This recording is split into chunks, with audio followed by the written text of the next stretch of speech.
Okay, I'm going to do a demonstration, a short demonstration of how to think about painting these roses over here. And so I've made a mixture of quinacridone rose and a little bit of gray, some black and white. And we have to see the mass. This is what it's about. You got to see the big shapes first, not just see individual objects. We want to see big shapes and keep them flat. You see, squint your eyes when you paint and you close down the light and you just see your subject. And so we're just looking at the big shapes, and we'll build them with lights and darks. So think of this as the middle tone. This is actually a rosebud, so it's an oval shape. So we'll put that oval shape in there. And I have a kind of a medium-sized bristle brush. Okay, now I'm going to take another brush and paint in a background color. This is just black and yellow, which makes it green. You know, got to cover a background so then we could see our subject a little better.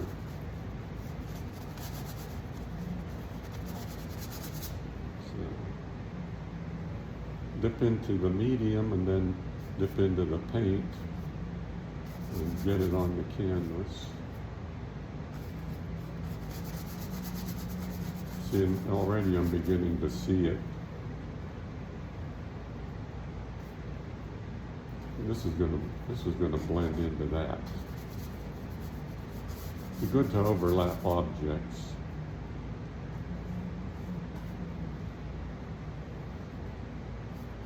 See, this makes a warm green. Black and yellow makes a very warm green. The leaves on these flowers are cool greens, so that it has some blue in it. Blue and yellow. Ultramarine blue, perhaps. Could be cobalt also.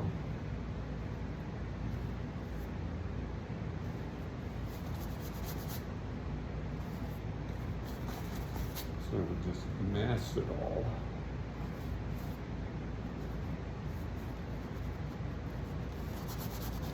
These are not real roses, so they might not look perfect. You know, a real rose is a better quality about it. So I'm going to also be thinking about what the real rose looks like because I painted a lot of them, and we'll talk about that. Okay, so that's beginning. Now keep this middle tone brush separate, because I'll go back to it from time to time.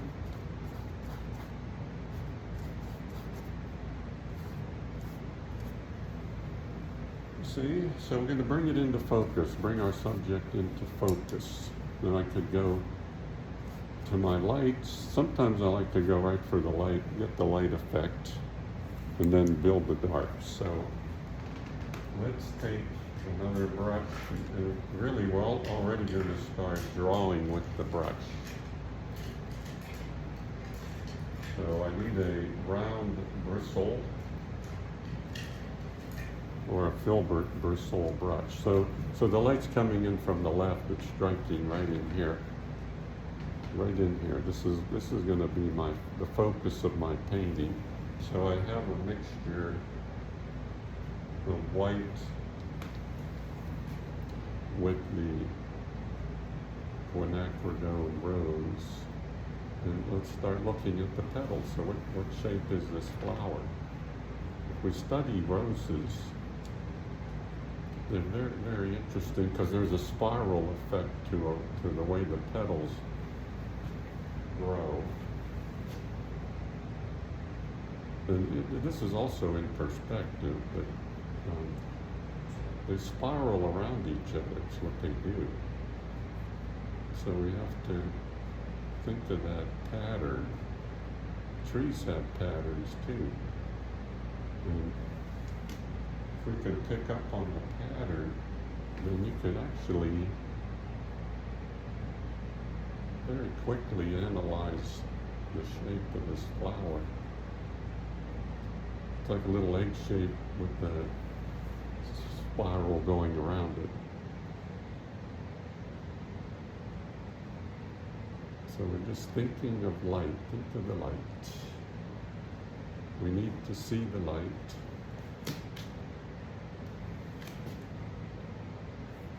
And this is just white and red. So then the light travels to the second one.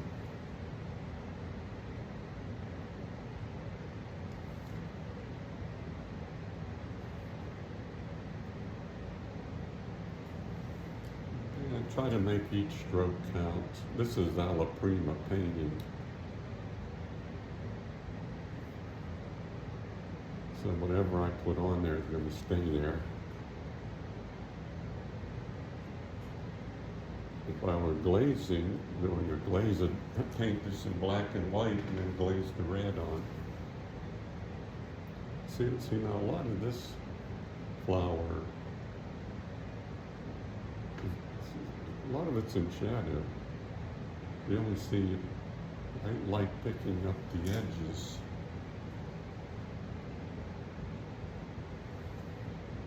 And there's a nice petal coming this way.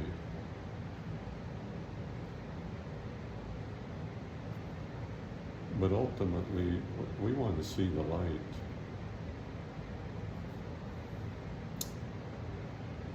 When you look at a painting, you want to see the light.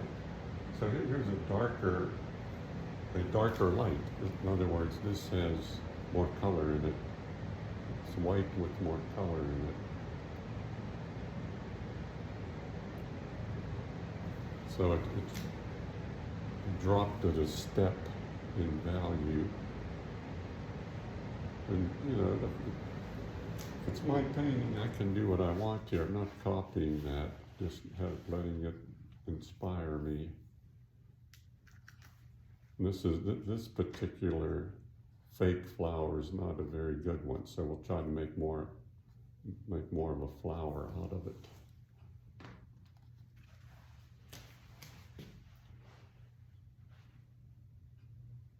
And actually, this rosebud is a different red. Put some cadmium red on here. Got a little contrast. So thinking of the egg, the light on the egg.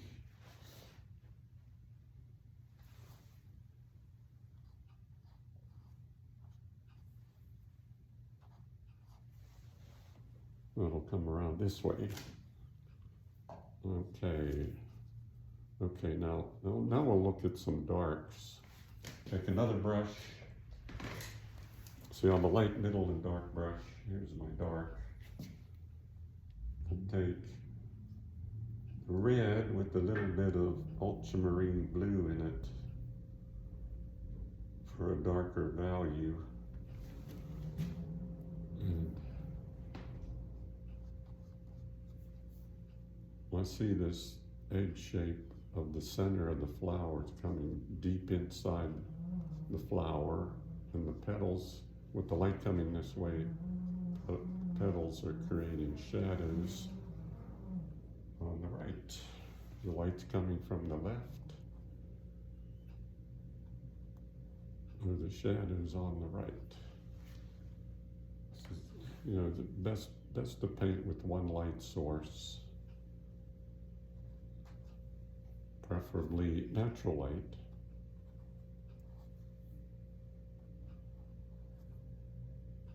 And pay attention to how it reveals the form. If this was an apple, you know, I'd look at how the light revealed the roundness of the shape. Roses are more difficult. See, this is a little egg shape in here. It's dark right there.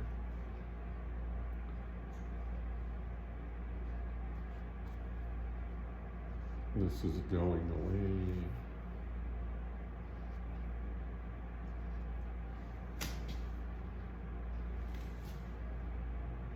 You'll see we have a dark under this petal.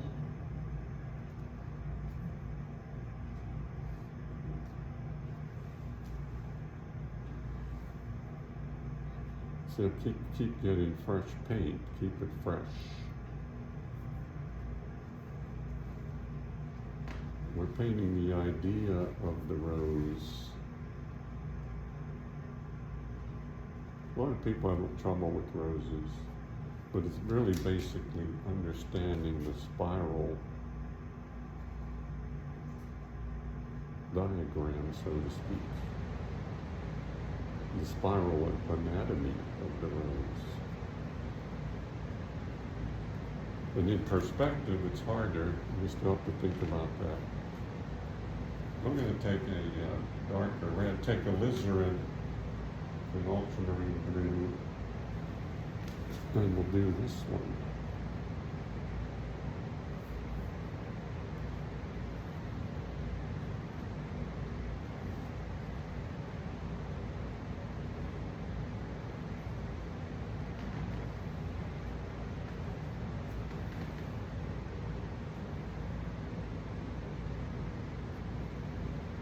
See, so far I'm only using the hot colors, the reds. We'll put some cools in here as we go along.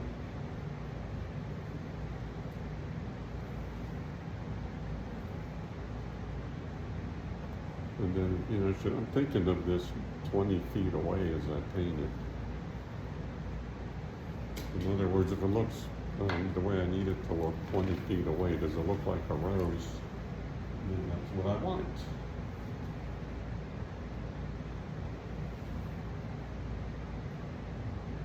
There's the center of that one. And a little dark.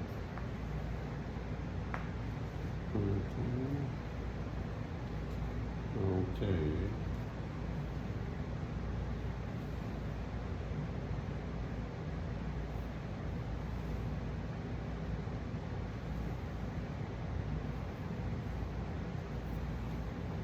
And the more you look at it, the more you see. Let's take a gray.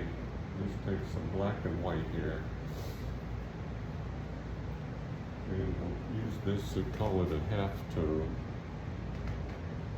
Cool tone. Cool tone, which is the atmosphere that's between the light and the shadow.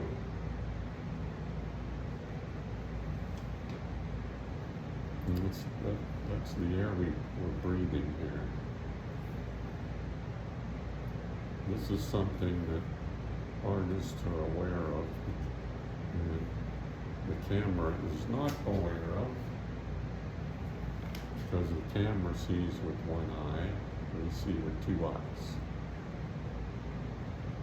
So we can see depth.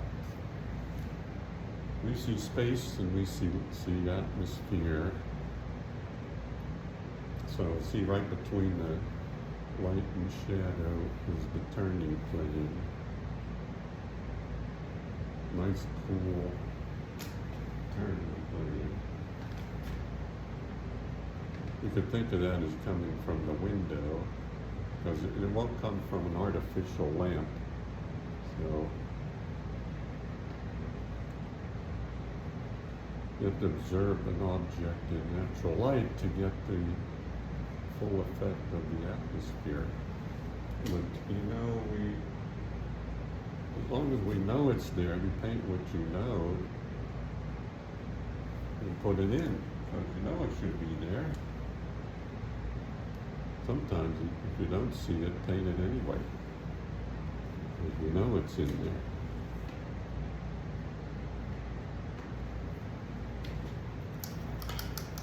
Okay.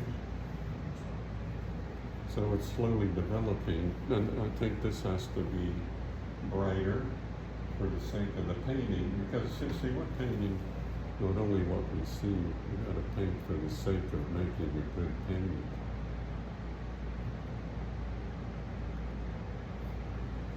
So pull the light out more, see? No, Every flower, just like every object, has a reflected light coming up underneath it. And that comes into the yellow ochre range. It's a yellow ochre color too. So I could put yellow ochre with gray and catch a reflected light. So I'm building 5 planes of light. You got my light, my shadow, my halftone, and my reflected light, and the highlight. See this egg shape needs a reflected light. And then, it's more of a feeling of the light. And I hope that's coming across, but see there's a little reflected light in there. Now let's go to some more light and then an accent. And see how that turns out. Here's some, here's a deep dark. This could go right in there.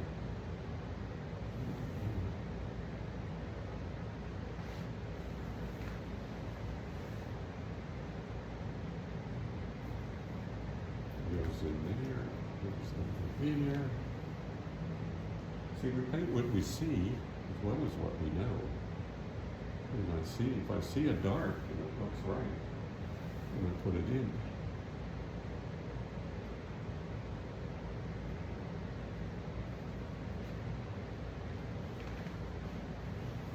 So I'm going to load the brush to get this on there.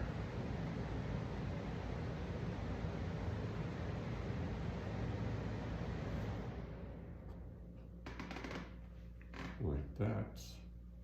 Let's go darker right here. And then let's go lighter. See, when you build light, build it nice and thick. And then you keep your darks thinner and more transparent. Let's pull this light out, really bring it out here.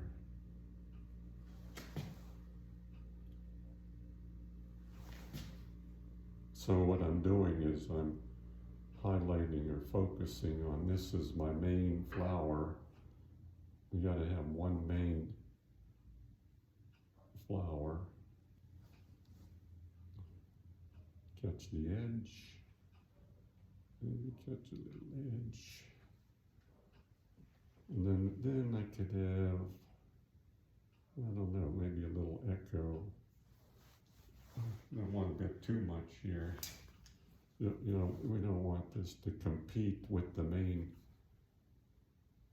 subject, the main flower. So then those go away. But and here's another idea here. We'll put a gray on the edge of this and turn it. It turns the form because it cools the form. Cools that, just cool the form, cool the edges. See, this has to be cooled. Otherwise it won't turn away. Okay, let's take yellow and gray. We'll run out of yellow. Oh boy. We'll put a stem in there. Then put a leaf over here.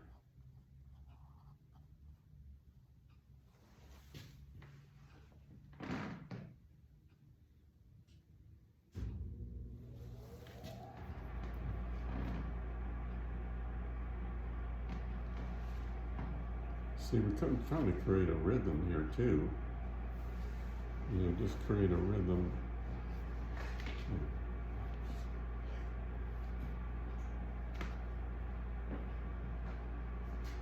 We've got to create motion in the painting. And, still life shouldn't be still. A floral shouldn't be still. So,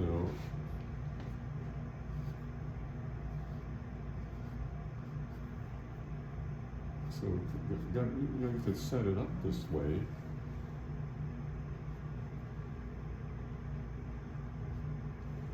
Set it up. See, then there'll be a base down here. So look for one last idea here. If you want to look for lost and found edges, this is getting lost. Here's my background here. I'm going to make a dark background. Let's just cut in here.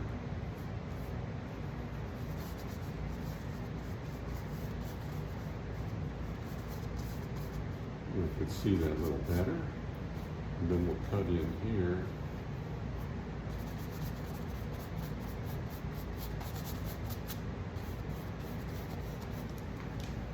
And then just get a bigger brush, move it around. So we can get some atmosphere going. And so that's the idea. Let's see. Then maybe do one more thing here. This is black and yellow makes a really good green.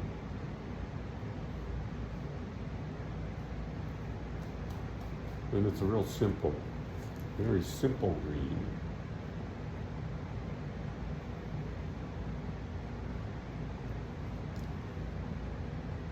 Keep it simple. We got to keep it simple.